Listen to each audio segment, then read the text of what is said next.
할렐루야. 이 아침도 하나님께서 여러분을 위하여 예비하신 그 은혜가 여러분의 삶 가운데, 여러분의 마음 가운데 충만하게 차고 넘치시기를 주의 이름으로 축복합니다. 지난 주일에 우리는 5가지 사랑의 언어에 대해서 함께 말씀을 나누었습니다. 5가지 사랑의 언어는 첫 번째로 인정하는 말, 그리고 함께하는 시간, 그리고 선물, 그리고 봉사, 그리고 스킨십, 이렇게 5가지가 있었습니다. 오늘부터 4주에 걸쳐서 이 5가지 사랑의 언어에 대해서 하나씩 살펴보려고 합니다. 우리의 가정에서, 일터에서, 그리고 우리 교회 공동체에서 서로 사랑의 언어를 회복함으로 말미암아서 우리가 서로 사랑하며 살아가는 삶을 이루어가는 저와 여러분, 우리 모두가 되기를 간절히 바랍니다. 오늘 우리가 함께 나누려는 내용은 5가지 사랑의 언어 가운데서 인정하는 말입니다. 사랑을 표현하는 첫 번째 방법이 바로 말이라고 하는 거죠. 우리는 말을 통해서 사랑을 표현할 수 있습니다. 솔로몬은 잠언을 통해서 말과 혀의 권세에 대해서 여러 번 언급했습니다. 잠언 18장 21절에서는 말의 위력에 대해서 죽고 사는 것이 혀의 권세에 달렸다, 혀의 힘에 달렸다, 그렇게까지 할 정도입니다. 말은 사랑을 표현하는 가장 쉽고도 편안한 방법이지만 또 그 반대로도 가장 쉽게 사용할 수 있는 방법입니다. 우리는 사랑을 말로 표현할 수 있지만 그러나 그 반대로 누군가를 미워하고 괴롭히기 위해서도 말을 가장 쉽게 사용할 수 있다는 것입니다. 특히 인터넷과 스마트폰의 발달은 더 빠르게 더 많은 사람들과 소통할 수 있는 그런 길을 우리에게 열어주었지만 그러나 또한 무차별적인 언어폭력을 더 쉽고 빠르게 행사할 수 있는 길도 열어주었습니다. 그래서 많은 사람들이 인터넷에서, 스마트폰, SNS에서 사람들의 악플과 또 비난과 그런 저주의 말들에 힘들어하고 또 정신과 치료를 받기도 하고 또 자살을 마음먹기도 하는 등 큰 고통을 겪는 것을 보게 됩니다. 말 한마디가 사람을 낙심하고 절망에 빠지게 하고 급기야는 죽음에까지 이르게 할 수 있음을 우리는 너무나도 잘 알고 있습니다. 반대로 따뜻한 격려와 위로의 말 한마디가 마음을 일으켜 세워주고 또 죽음 앞에 서 있던 생명도 다시 살릴 수 있음을 우리는 알고 있습니다. 하지만 실제 우리의 삶 속에서, 우리의 실제적인 삶의 자리에서 특히 가장 가까운 부부 그리고 부모와 자녀들 간의 대화에서 우리는 이 말의 위력에 대해서 전혀 모르는 사람들처럼 말할 때가 참 많이 있습니다. 내 말이 상대방에게 얼마나 상처를 주고 그 마음을 무너뜨릴 수 있는지에 대해서 우리는 너무나도 무감각합니다. 또 내가 건네는 따뜻한 위로와 격려의 말 한마디가 무너진 그 사람의 마음을 일으켜 세워주고 그 사람의 삶에 활기를 불어 넣을 수 있다는 것에 대해서 우리는 너무나 무관심합니다. 심리학자들은 가정에서 부부간에 혹은 부모와 자식 간에 나누는 그 대화를 1시간 정도만 들어보면 사실 1시간 동안 대화를 나눌 수 있는 가정이 몇이나 되겠냐 싶습니다만 그렇게 가정에서 이루어지는 대화의 내용들을 들여다보면 이 가정이 앞으로 어떻게 되겠는지, 더 행복해지겠는지, 아니면 도움을 필요로 하게 되겠는지, 이 자녀들이 앞으로 자존감을 높이 가지고 행복한 삶을 살게 되겠는지, 아니면 그 반대가 되겠는지를 거의 95% 이상 정확하게 진단할 수 있다고 이야기합니다. 그만큼 서로 주고받는 말이 중요하다는 것입니다. 그런데 놀라운 것은 성경은 이미 수천 년 전에 이런 영적 원리를 우리에게 가르쳐주고 있다는 것이죠. 오늘 본문 잠언 15장 4절 말씀을 우리가 다시 한번 같이 읽어보겠습니다. 잠언 15장 4절 말씀입니다. 같이 읽겠습니다. 온순한 혀는 곧 생명나무이지만 패역한 혀는 마음을 상하게 하느니라. 아멘. 여기서 온순한 혀라는 것은 온순한 말이죠. 이 온순한 말이라고 하는 것은 따뜻하고 부드러운 말을 의미합니다. 그리고 패역한 혀, 패역한 말이라고 하는 것은 잔인한 말, 가시돋친 말, 이런 뜻을 가지고 있습니다. 즉 온순한 말, 따뜻한 말은 사람들을 살리는 생명나무가 되지만 패역한 말, 가시돋친 말, 저주하는 말은 사람의 마음을 죽게 만든다는 것입니다. 그런데 재밌는 것은 이 온순한으로 번역된 히브리어 단어가 마르페라고 하는 단어예요. 마르페라고 하는 히브리어 단어가 사용되었는데 이 마르페라고 하는 단어는 우리가 자주 듣게 되는 라파, 이 라파라고 하는 말과 같은 어근을 가지고 있습니다. 같은 뿌리에서 나왔다는 거예요. 라파라고 하는 것은 치료한다는 뜻이죠. 그래서 우리가 여호와 라파라고 하면 치료하시는 하나님이라는 뜻입니다. 그러므로 온순한 말을 하게 되면 사람들의 영혼이 살아나게 되고 마음이 살아나게 되고 상처받은 심령이 회복된다는 것입니다. 사람이 치유되고 회복되는 일이 바로 이 온순한 말을 통해서 일어나게 된다는 것이죠. 그래서 온순한 혀, 온순한 말을 생명나무라고 하는 것입니다. 이처럼 인정하는 말은 인간관계 속에서 친밀한 사랑의 관계를 만들어가고 회복시키는 매우 중요한 도구가 되는 것입니다. 이 인정하는 말을 잘 사용하면 우리 안에 있는 이 감정 탱크를 사랑으로 채워갈 수 있고 또 우리는 서로 사랑하는 삶에 좀 더 가까워질 수 있는 것입니다.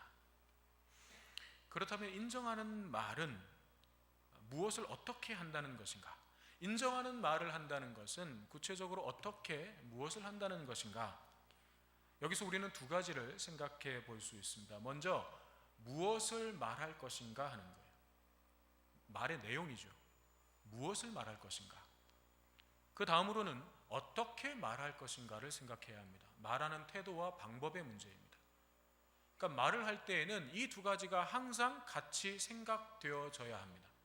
내가 지금 어떤 내용을 담아서 말할 것인가, 그리고 그것을 어떤 태도로 어떻게 전달할 것인가 하는 문제가 말을 하는 데 있어서 매우 중요한 문제라는 거죠. 인정하는 말을 한다는 것은 거창하거나 어려운 말을 하는 것이 아닙니다. 화려한 미사여구를 막 많이 갖다 붙여서 말해야 되는 것도 아닙니다. 아주 단순하면서 그냥 솔직하게 아주 소소한 것에서부터 우리는 인정하는 말을 건넬 수 있습니다. 그것은 칭찬하는 말과 감사하는 말로 표현될 수 있습니다. 우리는 칭찬하는 말을 통해서 상대방을 인정할 수 있습니다. 아, 오늘 참 멋져 보이네. 옷이 참 잘 어울리는 것 같아요. 아, 이번에 머리 스타일이 참 잘 어울립니다. 그렇게 우리가 아주 사소한 것을 칭찬하면서 우리는 인정하는 말을 건넬 수 있다는 거죠. 당신이 옆에 있어서 참 든든합니다. 당신이 그렇게 얘기해 주니까 내가 참 기분이 좋습니다.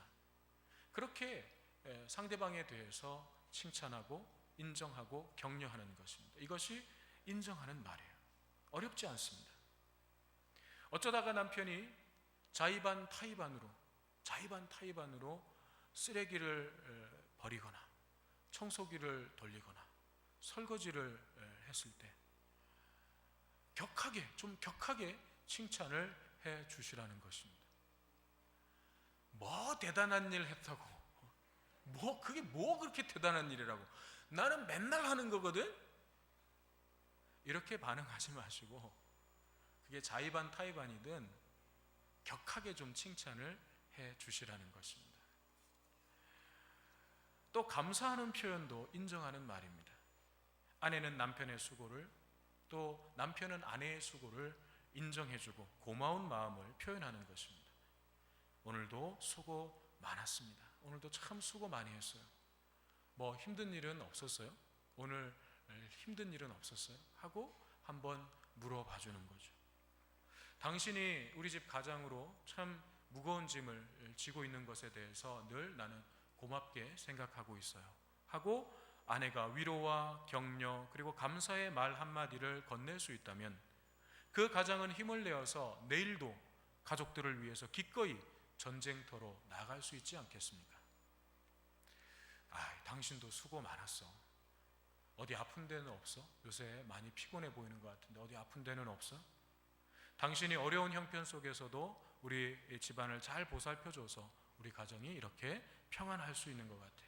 늘 고맙게 생각하고 있어요. 그렇게 아내의 수고에 대해서 인정해주고 위로하고 고마움을 전할 수 있다면 그 아내는 더 헌신적으로 가족들을 위해서 월급도 안 주고 휴가도 없는 이 집안일을 기꺼이 기쁨으로 감당할 수 있지 않겠습니까? 칭찬하고 격려하고 감사의 말을 전한다는 것은 내가 원하는 것을 상대방으로 하여금 하게 하기 위한, 내가 이 칭찬을 통해서 격려를 통해서 저 사람이 내가 원하는 대로 이렇게 좀 하도록 그렇게 만들려고 하는 어떤 좀 음흉한 목적을 가지고 거칠애로 말을 하라는 게 아니에요. 사랑은 내가 원하는 것을 얻는 것이 아니라 사랑하는 사람을 위해서 내가 무언가를 하는 거죠. 이런 의미에서 내가 사랑하는 사람을 위해서 무언가를 좀 시도하고 노력해 보시라는 것입니다. 여러분, 사랑하는 삶을 위해서 얼마나 수고하고 계십니까? 우리는 뭔가를 얻기 위해서 때로는 땀 흘려 노력하고 때로는 인내하고 기다리기도 합니다.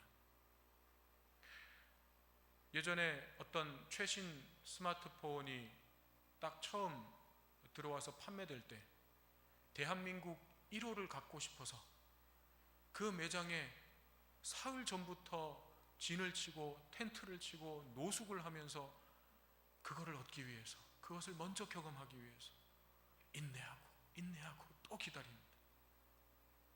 우리는 뭔가를 얻기 위해서 그만큼 내 시간과 열정과 힘과 물질을 투자하면서 그것을 얻으려고 애쓸 때가 있습니다. 그런데 왜 사랑하는 삶을 위해서는 노력하지 않고 거저 얻으려고 할까요? 행복이 거기에 있다는 것을 알면서 왜 수고의 대가를 지불하려고 하지 않을까요? 서로 사랑하는 행복한 삶을 살기를 원한다면 우리는 시도하고 노력하고 애써야 하는 것입니다. 칭찬하고 격려하는 말은 경제적인 부담이 없습니다. 돈 들어가는 게 아니에요.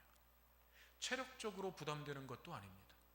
내가 칭찬하는 말 몇 마디 하고 나면 내 체력이 바닥이 되고 고갈되는 게 아니에요. 가장 쉽게, 가장 편하게, 그렇지만 어마어마한 위력과 능력을 가진 사랑의 표현이 바로 인정하는 말이라는 것을 우리가 잊지 말아야 하겠습니다. 사랑의 언어인 이 인정하는 말은 영혼을 살리고 관계를 살립니다. 상한 심령을 치유하고 그들의 삶의 활기를 불어넣을 수 있습니다. 그런데 이렇게 인정하는 말을 할 때에 말의 내용과 더불어서 중요한 것이 있습니다. 그것이 바로 어떻게 말할 것인가에 관한 문제예요. 말을 전하는 태도와 방법이 중요하다는 거죠. 사랑을 말로 전달하기 위해서는 부드러운 말, 부드러운 태도를 가져야 합니다. 똑같은 말이라도 그 말투에 따라서 전혀 다른 의미가 되어버리는 거죠. 같은 말이라도 거칠게 표현하면 그것은 사랑의 표현이 아니라 상대방을 비난하고 정죄하는 표현이 됩니다. 잘했어 라고 하는 말, 참 잘했어, 너무 잘했어, 이거 하고 잘했다, 잘했어, 참 잘했다, 이거 하고 같은 의미로 받아들여지십니까? 이건 전혀 다른 의미예요. 똑같은 단어와 똑같은 문장을 구사하더라도 그 말을 전하는 내 태도가 그 말의 의미를 완전히 바꿔버릴 수 있다는 거죠. 그래서 오늘 본문 1절에서 솔로몬은 유순한 대답은 분노를 쉬게 하여도 과격한 말은 노를 격동하느니라, 그렇게 말했습니다. 똑같은 말을 하는데 어떤 말은 화를 평안으로 잠잠하게 하는 반면에 어떤 말은 그 화를 더욱 부추기는 말이 된다는 것입니다. 한 설문조사에 의하면 초등학생들에게 설문조사를 했는데 엄마 아빠로부터 내가 가장 사랑받고 있다고 느꼈던 순간이 언제인가를 물어봤어요. 저는 당연히 엄마 아빠로부터 자기들이 원하는 선물을 받을 때 엄마 아빠의 사랑을 가장 깊이 경험할 거라고 생각했습니다. 많은 어른들이 아마 그렇게 생각하실 거예요. 그런데 이 아이들의 70%가 넘는 아이들이 아빠 엄마로부터 인정하는 말을 들을 때 엄마 아빠의 사랑을 가장 깊이 경험한다고 대답했습니다. 엄마 아빠가 나를 존중해주고 인정해준다는 것을 느낄 때 엄마 아빠가 나를 사랑하는구나 하는 것을 가장 깊이 경험하게 된다는 거예요. 그런데 반대로 엄마 아빠가 자기들의 말이나 생각을 존중해주지 않고 일방적으로 강압적으로 막 화를 내면서 신경질적으로 하는 그런 말을 들을 때에는 그 말이 다 자기를 위해서 하는 말이고 다 맞는 말이고 다 옳은 말인 것을 자기들도 알지만 반항하고 싶은 마음이 생긴다는 거예요. 전혀 마음에 와 닿지가 않는다는 것입니다. 부모님들이 자녀들에게 가끔 이렇게 이야기할 때가 있지 않습니까? 너는 도대체 이래가지고 뭐가 될래? 이게 다 너 잘 되라고 하는 얘기인 거 몰라? 그런데 신경질적으로 화를 내면서 얘기를 하고 있어요. 이게 다 너 잘 되라고 하는 거야. 그럼 애들은 그걸 엄마가 화를 낸다고 생각할까요? 자기를 사랑한다고 생각할까요? 화를 낸다고 생각하는 거예요. 그 말이 전혀 그 아이에게 사랑의 언어로 들어가지 않는다는 거예요. 받아들여지지 않는다는 것입니다. 너는 도대체 누구를 닮아가지고 누구를 닮았겠어요?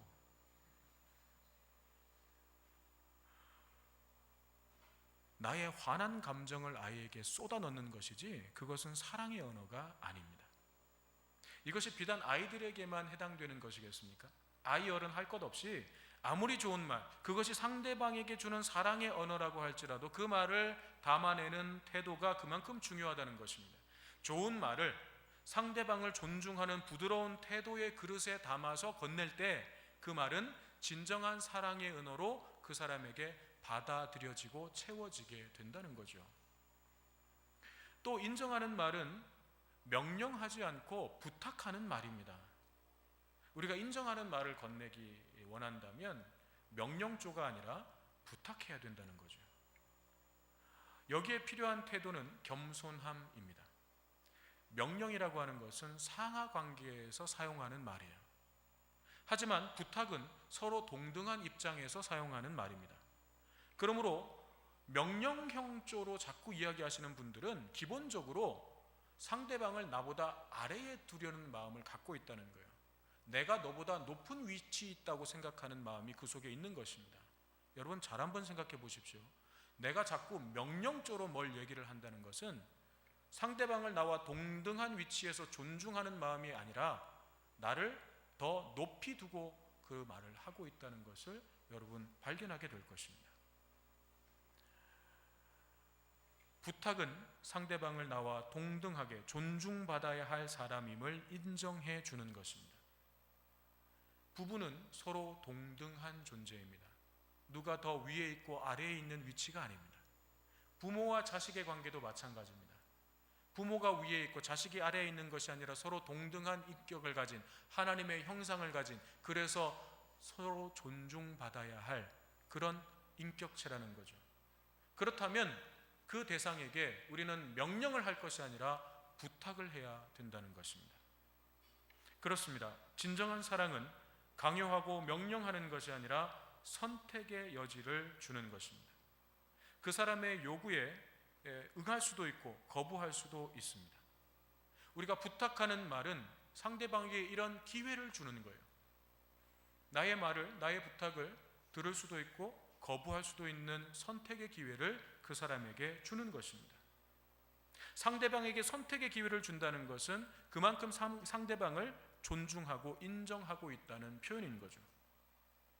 그래서 그런 선택의 순간에, 선택의 기로에서 상대방이 그럼에도 불구하고 나를 위한 선택을 한다면, 내 부탁을 들어주는 쪽을 선택한다면 그 사람은 사랑의 마음으로 기꺼이 그 일을 하겠다는 것이고, 그 사람의 반응을 통해서 나는 그 사람의 사랑을 경험하게 되는 거죠.